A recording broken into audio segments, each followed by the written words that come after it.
Hi friends, try री invent yourself में आप सबका फिर से स्वागत है। 2 दिन पहले मैं एक अपने दोस्त के साथ किसी के ऑफिस में गया था, तो वहाँ से हमें रिडायरेक्ट कर दिया, आप जाके मीटिंग रूम में बैठिए। मीटिंग रूम में जब हम गए तो वहाँ पर तरह तरह के इंस्पिरेशनल कोट्स उनके दीवार पे लगे थे। एक कोट मेरे को काफ़ी इंस्पायर किया, मैं उसके पास गया।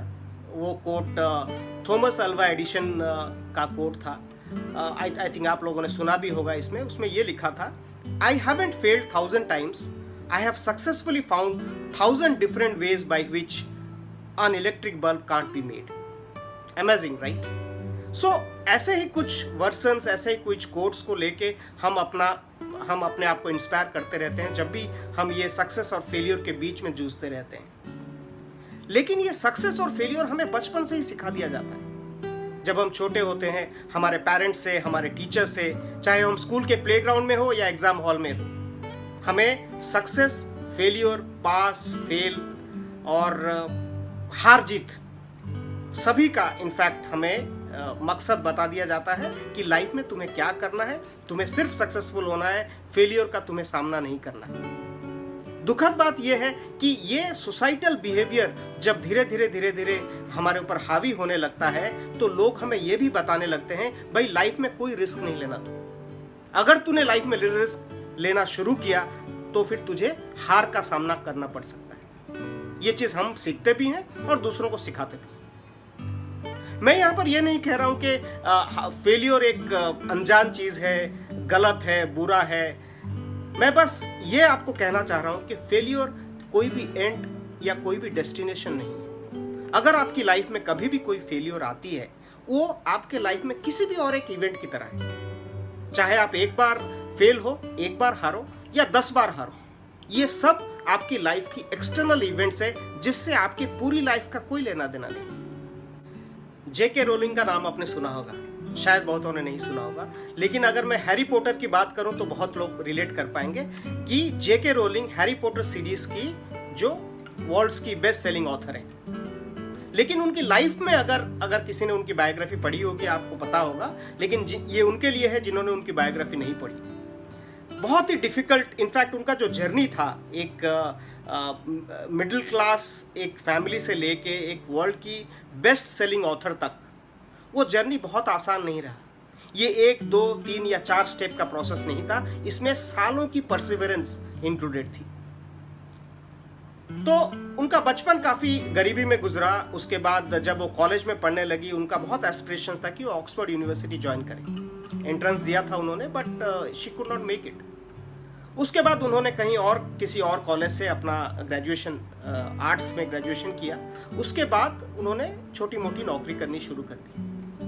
जब हैरी पॉटर का जो कॉन्सेप्ट उनके दिमाग में आ रहा था, तो एक दिन वो ब्रिटेन के रहने वाले थे, मैनचेस्टर से लंदन को जा रहे थे, ट्रेन 4 घंटे डिले थी। इसी दौरान में उनके दिमाग में ये कॉन्सेप्ट आया एंड ट्रेन में कुछ पेपर नैपकिन्स के ऊपर उन्होंने अपनी स्टोरी लिखनी शुरू की। जो भी उनके दिमाग में आ रहा था, वो इमेजिनेशन, वो फैंटेसी, उन्होंने उसको पेन डाउन करना शुरू किया।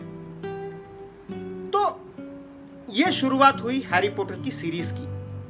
धीरे धीरे जब ये उसको अपने पेन एंड पेपर में लाने लगे और जब ये सीरीज बनती गई, मे भी शायद एक एपिसोड या एक चैप्टर उन्होंने लिखा होगा, उनकी माँ का देहांत हो गया। And that was the time जब वो इतने डिप्रेस्ड हो गए, she pulled out of everything, कि अपने जो लिखाई से उनका ये छूट गया और रूटीन काम से भी उन्होंने अपना पीछा छुड़ा लिया। उसके बाद उनको जब काफ़ी दिन तक वो डिप्रेस्ड रहे, उनको एक जॉब ऑफर मिली पोर्टुगल में एक इंग्लिश टीचिंग की जॉब मिली। तो उन्होंने ये सब छोड़ के वहाँ जाना इसलिए ज़रूरी समझा कि कम से कम उनकी जो पुराना जो यहाँ की जो माहौल है वहाँ से वो दूर जा सके और वहाँ पर जाके वो अपनी किताब को पूरी कर सके।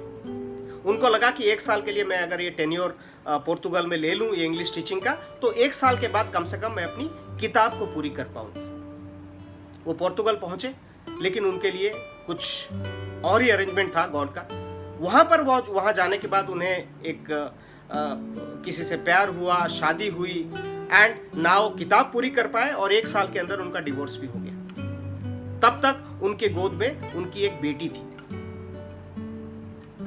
अभी 1 साल के बाद ना उन्होंने अपनी किताब पूरी की और अपने लाइफ के जो भी उनकी एस्पिरेशंस थी, एक मैरिज करना, अपने हस्बैंड के साथ एक पीसफुल, एक हैप्पी फैमिली लाइफ में अपने आप को लेके जाना, ये सारा उनका ख़त्म हो चुका था। आज के डेट में उनके पास खुद और उनकी बेटी दोनों को पालने के लिए उनकी ज़रूरत थी और आज के डेट में उनके पास ना कोई काम था, ना ही उन्होंने अपनी जिस मोटिव को लेके पोर्टुगल गए थे वो पूरा कर पाए। स्ट्रगल करते करते जब उनको अपनी और अपने बच्चे की परवरिश करनी थी तो उन्होंने एक छोटे से कैफे में जॉब कर लिया।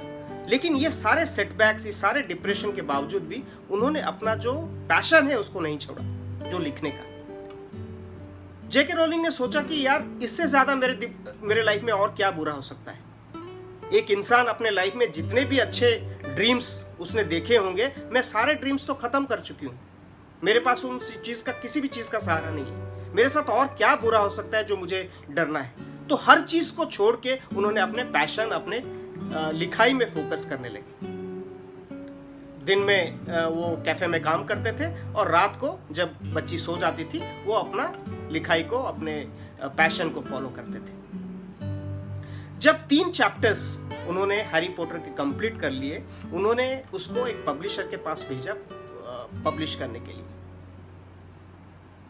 लेकिन उनका अभी तक अपनी जो जर्नी थी, जो डिफिकल्टीज थी, वो खत्म नहीं हुई थी। रादर डिफिकल्टीज अभी शुरू हुई थी। तो जो पब्लिशर था उसने उसको रिजेक्ट करके वापस उनके पास भेज दिया। 1 नहीं, 2 नहीं, 4 नहीं, 6, 10, 12 पब्लिशर के पास उन्होंने अपने मैन्युस्क्रिप्ट भेजे over a period of time. धीरे धीरे उनको अपने ऊपर से भी एक टाइम आया, उसमें उनको भी अपने ऊपर से भरोसा उठने लगा कि शायद मेरी लिखाई इतनी अच्छी नहीं है, तभी ये पब्लिश नहीं हो पा रही।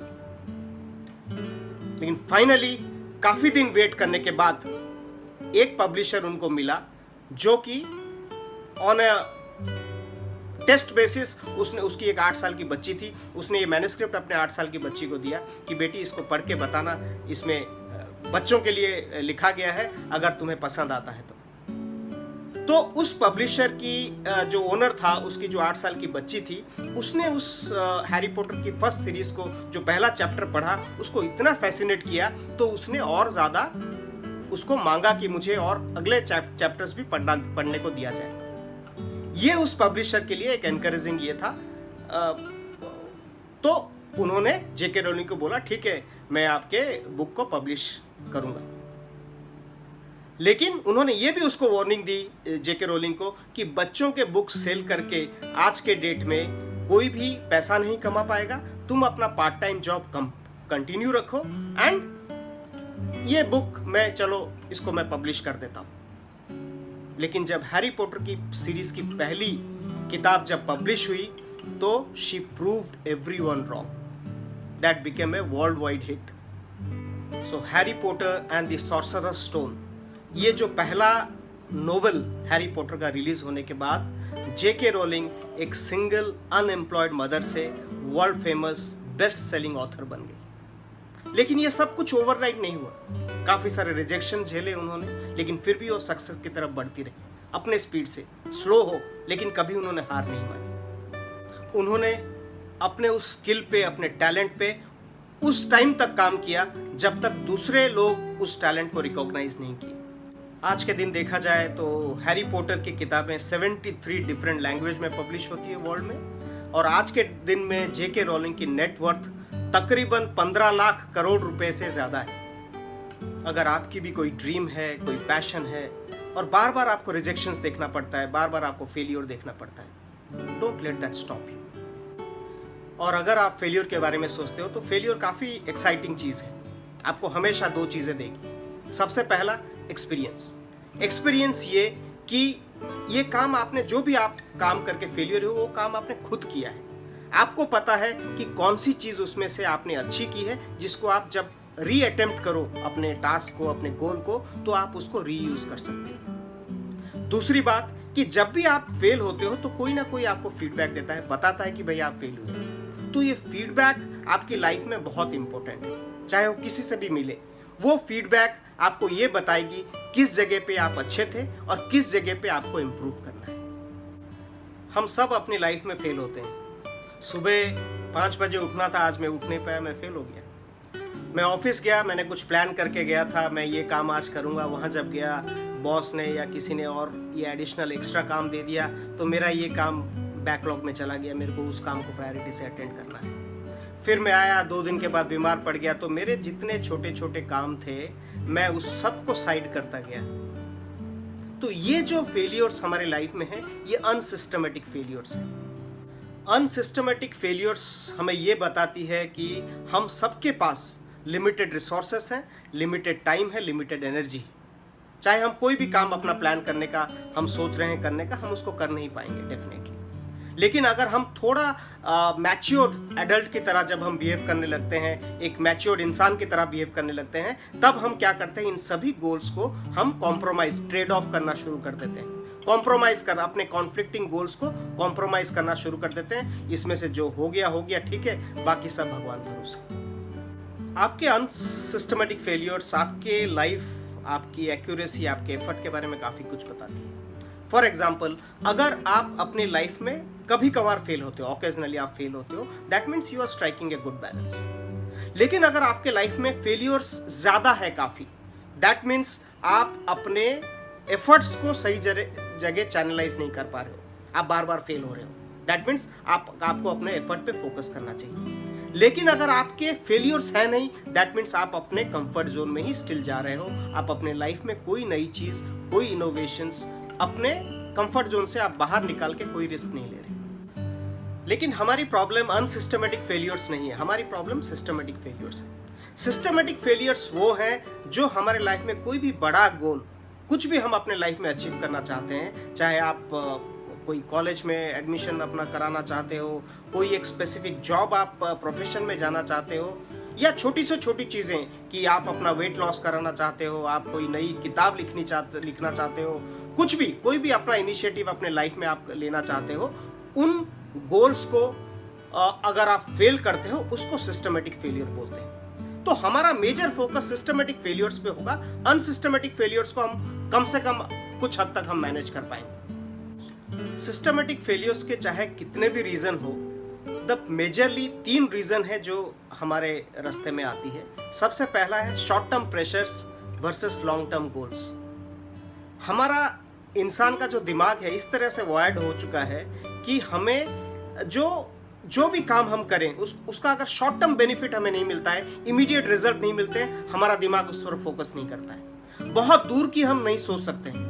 अगर मैं अपना वेट लूज करना चाहता हूँ, मैं कल से जिम ज्वाइन करूँगा, 6 महीने के बाद मैं may be 10 kilo weight lose कर पाऊँगा, तो ये हम नहीं देखते हैं। हम सडनली हम किसी दूसरे चीज़ में घुस जाते हैं जिसमें शॉर्ट टर्म रिजल्ट्स हमें मिलने की संभावना होती है। कोई पिल्स खा लिया, कोई सर्जरी करवा ली, राइट। सो एक छोटा सा एग्जाम्पल है। इसी तरह से आप कोई भी एग्जाम्पल ले लो। इनफैक्ट कोई आप बुक लिखना चाहते हो अपनी लाइफ में, या आप कोई भी चीज़ किसी एक अच्छे रिनाउंड कॉलेज में आप अपना एडमिशन कराना चाहते हो, ये सारे लॉन्ग टर्म गोल्स हैं और जिनको आप थोड़ा थोड़ा करके आप उसके तरफ एफर्ट डालते जाओगे, तब जाके उसको राइट टाइम पे आप उसको पूरा कर पाओगे। दूसरा है कि काफ़ी सारे एनवायरनमेंट, माहौल हमारे सिस्टमेटिक गोल्स को हॉस्टाइल होते हैं। एक हाउसवाइफ की अगर मैं बात कर लूँ, कभी कभी कोई हाउसवाइफ अगर अपने आप को कोई मैनेजमेंट कोर्स या किसी के लिए एनरोल करना हो, वो उनके लिए लॉन्ग टर्म गोल है, लेकिन उनको वो चीज़ें शॉर्ट टर्म गोल्स, उनके जो छोटे छोटे डिस्ट्रैक्शंस हैं उनको वो डेविएट करती रहती है। उसका प्रिटेक्स्ट, उसका एक्सक्यूजेस वो लेना शुरू करते हैं कि मेरे को खाना बनाना इजी लगता है, घर की साफ सफाई, बच्चों की देखभाल।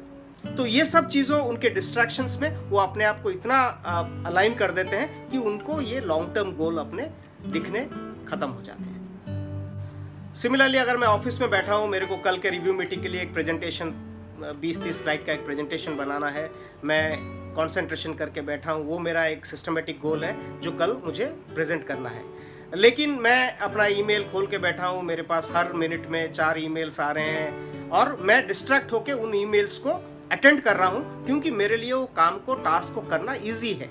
क्योंकि मैं उसको रूटीनली कर सकता हूँ, एक रिप्लाई तो लिखना है, लेकिन प्रेजेंटेशन में मुझे ज़्यादा ध्यान देना पड़ेगा, मुझे डेटा कोलेक्ट करना पड़ेगा या कोई डेटा एनालिटिक्स इनफैक्ट कुछ निकालना पड़ेगा, मे बी कोई एक्सेल पे मैं काम कर रहा हूँ। तो जो टफ टास्क होते हैं, बड़े गोल्स होते हैं, वो हम लोग इंटेंशनली हम लोग उसको इग्नोर करना शुरू कर देते हैं जब ऐसे वर्क इन्वायरमेंट, ऐसे नॉर्मल इन्वायरमेंट में हम लोग अपने आप को पाते हैं। तो हमेशा बेटर एडवाइजेबल यही है कि ऐसे इन्वायरमेंट को हम लोग उस वक्त शट डाउन कर दें, और जब भी हम अपने सिस्टमेटिक गोल के ऊपर फोकस करें तो उसके ऊपर सोलली हम लोग फोकस करें।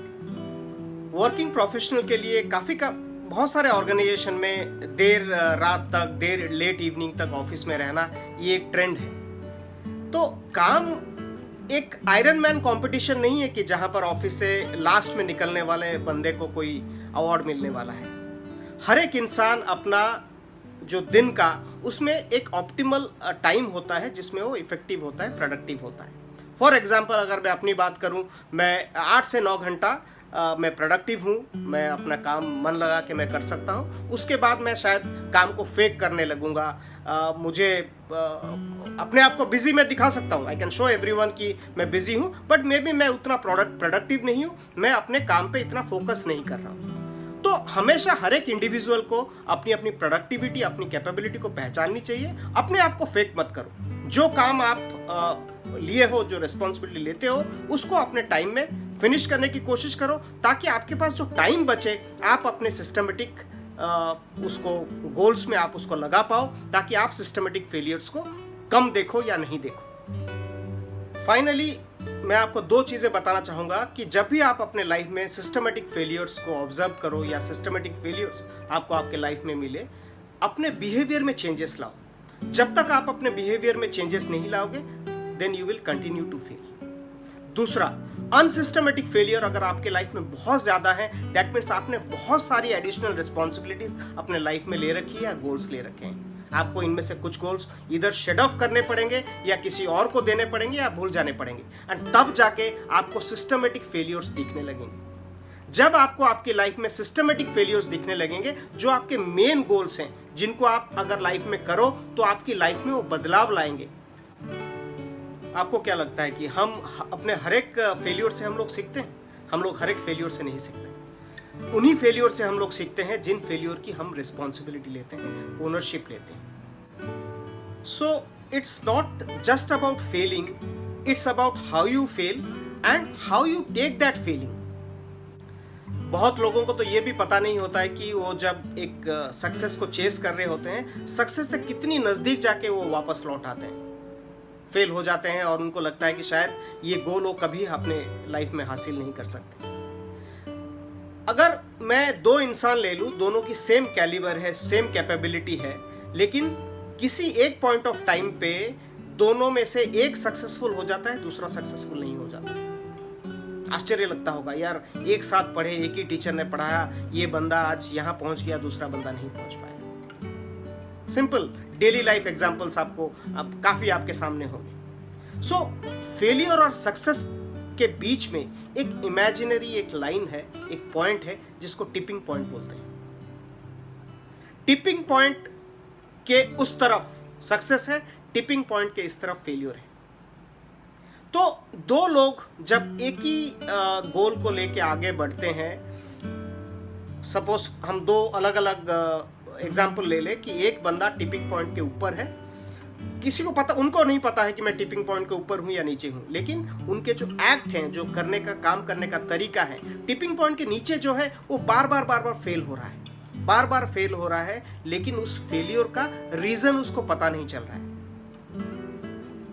क्योंकि वो अपने तरीकों में अमेंडमेंट नहीं कर रहा है। वो जिस तरीके से पहली बार फेल हो रहा है, उसी तरीके से दूसरी, उसी तरीके से 10 बार और 20 बार फेल हो रहा है।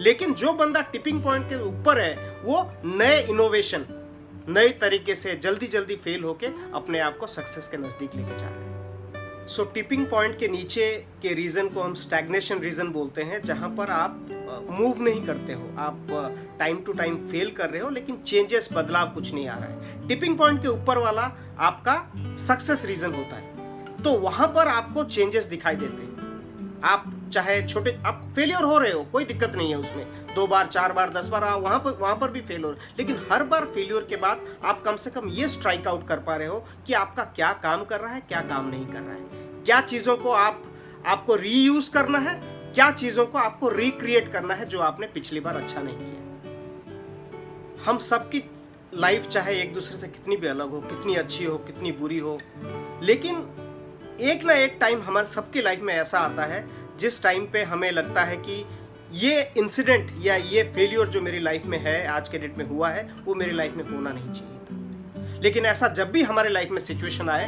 तब हमें अपने काम पे रिफ्लेक्ट करना चाहिए। हार्वर्ड में एक स्टडी, एक रिसर्च हुआ था जिसमें काफ़ी सारे accomplished businessman, coaches, consultant and renowned personalities का एक स्टडी हुआ, इंटरव्यू उनका लिया गया। उसमें उनको ये बोला गया कि यार लाइफ में और सबसे आश्चर्य की बात ये है कि उनके लाइफ में सभी की अगर हिस्ट्री जब देखी गई कि सभी की लाइफ में कुछ ना कुछ डिसअपॉइंटमेंट, कुछ ना कुछ ड्रॉबैक्स, फेलियर्स उनके लाइफ में थे। किसी को अच्छे कॉलेज में एडमिशन नहीं मिला था, किसी को अपने टाइम पे अपने कंपनी में प्रमोशन नहीं मिला था, किसी तो कोई ना कोई सेटबैक्स, ड्रॉबैक्स उनकी लाइफ में रही थी। तो उनको पूछा गया ये सब होने के बावजूद भी आप अपने लाइफ में आज के डेट में इतने अकम्प्लिश्ड कैसे हो, इस जगह पे पहुंचे कैसे। सभी का, बिलीव मी, सभी का एक ही जवाब था कि ये जो सारे डिसअपॉइंटमेंट्स, जितने सारे सेटबैक्स थे हमारे लाइफ में इतनी जल्दी आ गए कि वो फ्रस्ट्रेशन को हमने बहुत जल्दी अपने में अडॉप्ट करके उसके अंदर से नई अपॉर्चुनिटी ढूंढने की कोशिश की। सो हम सब के लिए भी सेम ये है कि हमारी लाइफ में वो अर्ली फेलियर्स जितनी जल्दी आएंगे उसके बाद हमारे लिए आगे का रास्ता उतना बेहतर होता जाएगा। जब भी ऐसी कोई फेलियर की मूवमेंट आए, सबसे पहले अपने फेलियर के मूवमेंट को एक्नॉलेज करो, वो पेन को फील करो। जब तक वो पेन आप फील नहीं करोगे तब तक उसकी ओनरशिप नहीं लोगे, और जब तक ओनरशिप आप नहीं लोगे तब तक उस फेलियर से आप कुछ नहीं सीखोगे। अपने से ये सवाल करो कि ये मेरी गलती है या सामने वाले की गलती है या एनवायरनमेंट की गलती है, क्या है, what exactly is the issue. कहीं पर आपका एस्पिरेशन होता है मुझे इस कंपनी में जॉब करना है, आपने जॉब के लिए अप्लाई किया, आप इंटरव्यू के लिए गए, तो इंटरव्यू खत्म होने के बाद आप रिजेक्ट हो गए, इट्स ओके। वहां पर ये कहीं पर नहीं प्रूव होता है कि आपने कोई गलती की। आपको ये लगता है कि कहीं पर इंटरव्यूअर था जो मेरा इंटरव्यू लिया था, क्या उसने मेरे पोटेंशियल को नहीं जान पाया, क्या ऐसी कोई चीज़ मैं टेबल पे वैल्यू ऐड नहीं कर पाया, या कोई और रीज़न है। So it's just one opportunity that you missed, that's it. Maybe कोई फिट का इशू हो, मे बी आपके लिए कोई there are some better fit jobs that are waiting for you, तो it's okay. So move on, feel that pain, work on your strengths and move on. Simultaneously अपने strength पे काम करने जाओ। कोई भी चीज़ें, आपकी लाइफ की जो इंसिडेंट है वो एक इवेंट है बस। जितनी ज़्यादा उस इवेंट की तरफ, पीछे की तरफ मुड़ के आप देखने की कोशिश करोगे, सामने से आते हुए अपॉर्चुनिटीज आपको मिस होते जाएंगे। अब आपको डिसाइड करना है कि आप एक परसीव्ड फेलियर को आप ज़्यादा टाइम देखना चाहोगे या एक मिस्ड अपॉर्चुनिटी को रिग्रेट करोगे। कोई भी इंसान अपने लाइफ में फेलियर नहीं है। अगर इंसान अपने लाइफ में कुछ करना चाहे, बिलीव मी, वो कर सकता है। 2 तरह की क्रिएटिव लोग इस दुनिया में पाए जाते हैं, सिर्फ 2 तरह के। पहला, कॉन्सेप्चुअल क्रिएटिविटी। कॉन्सेप्चुअल क्रिएटिविटी वो होता है जनरली एक यंग जनरेशन में मिलता है, जिसमें क्लियर विजन होता है, अर्ली कोई चीज़ लेके एग्जीक्यूट करना। आज के डेट के आपके जितने सक्सेसफुल एंटरप्रेन्योर्स हैं उनसे आप इनको जोड़ सकते हैं। लेकिन अगर मेरे पास कॉन्सेप्चुअल क्रिएटिविटी नहीं है तो मैं एक्सपेरिमेंटल क्रिएटिविटी डेवलप कर सकता हूँ, जो मेरे स्किल पे, मेरे टैलेंट पे बार बार रीवर्क करके, रिफाइन करके उसको मैं अपने गोल तक भी पहुंच सकता हूं। तो कैसा रहा कोई फेलियर इस दुनिया में? जब भी कोई फेलियर, कोई मिस्टेक्स आपकी लाइफ में हो, 4 सवाल अपने आप से पूछो। सबसे पहला कि मैंने इस चीज को कैसे अप्रोच किया, क्या मैं इस चीज के लिए तैयार था, जो भी चीज मैं आज किया मैंने उसके लिए मेरी तैयारी कितनी थी। इस अप्रोच में ऐसे कौन से चीज थे जो मेरे कंट्रोल में थे और ऐसे कौन से चीज थे जो मेरे कंट्रोल में नहीं थे। चौथा और आखिरी, जो भी चीजें मेरी कंट्रोल में थी उन चीजों में मैं क्या बदलाव ला सकता था जो कि मेरे को एक डिफरेंट रिजल्ट्स देती। सक्सेस का मतलब सिर्फ अचीवमेंट ऑफ द गोल नहीं है। सक्सेस वो पूरी जर्नी को कहलाता है जब आप 10 बार, 100 बार, 1000 बार फेल होके उस सक्सेस को अचीव किए। सो जो भी अपॉर्चुनिटी आपको मिलती है, take that opportunity and learn from your failures. कोई भी सक्सेस अचीव करने के लिए अपने आप को उस माहौल में, उन लोगों के बीच में अपने आप को घिर के रखो जो लोग आपकी मदद करें, जो आपको सपोर्ट करें आपके गोल को अचीव करने के लिए। बहुत टाइम पे आपको लगेगा लाइफ में कि बहुत सारे लोग आपके आसपास जो आपसे बहुत ज़्यादा पेस में, आपसे स्पीड में अपने गोल्स को अचीव कर रहे हैं। Don't worry on that. Life कोई रेस नहीं है, सभी लोग अपने अपने टाइम जोन में काम कर रहे हैं। अपना time low, gain your own confidence, अपने टाइम के हिसाब से अपने गोल को अचीव कर। आपकी लाइफ की कोई भी पुरानी मिस्टेक आपके लाइफ की आगे की जर्नी तय नहीं करती है। बहुत स्टूडेंट्स, बहुत लोग कहते हैं यार मैं आज के लाइफ में ये हूँ क्योंकि मेरे माँ बाप ने मुझे ये परवरिश नहीं दी थी, मेरे को इस स्कूल में नहीं भेजा।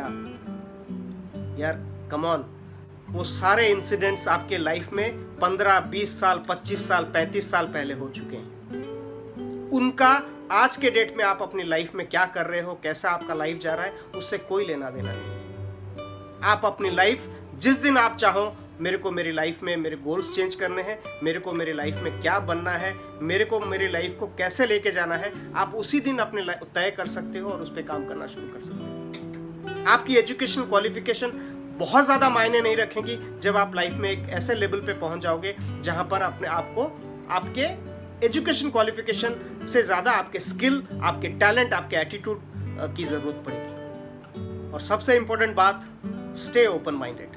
दिमाग अपना खुला रखो। कोई भी प्रॉब्लम आपकी लाइफ में आते हो, आपकी जो सॉल्यूशन है वो हो सकता है वो इकलौता सॉल्यूशन नहीं हो और वो सबसे बेस्ट सॉल्यूशन नहीं।